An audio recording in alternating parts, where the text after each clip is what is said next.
170 kg sur 2,10 m montés à l'aide d'une photo en noir et blanc, en bronze et en laiton, voici la statue de Ruben Umniobe, le héros de la lutte pour l'indépendance du Cameroun.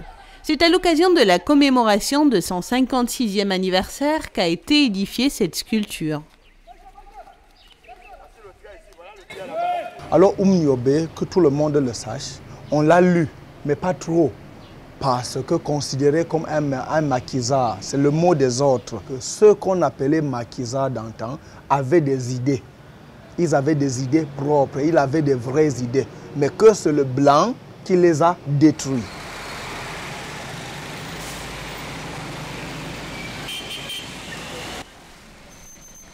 On se rappelle encore de l'appel lancé le 30 août 2013 à la place du gouvernement à Bananjo-Douala par André Blaise et Sama, suite à la destruction du monument dédié au général Leclerc pour que les rues de la ville portent les noms des héros camerounais de l'indépendance et que des monuments soient érigés en leur mémoire.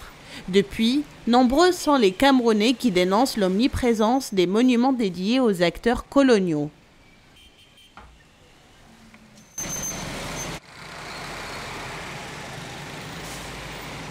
Oui, on lit les monuments de, comment on appelle ça, de général Leclerc.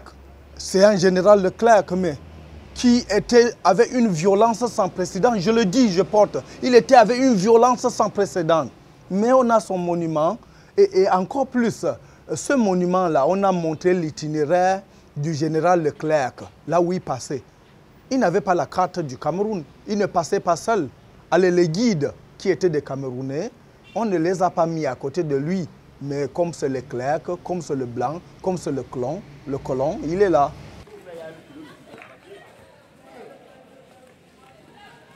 L'Umpodol, porte-parole du peuple en langue bassa, est l'œuvre d'Amidou Nsongo, président de l'association Amish Art, pour les 56 ans de la mort de Ruben Umniobe.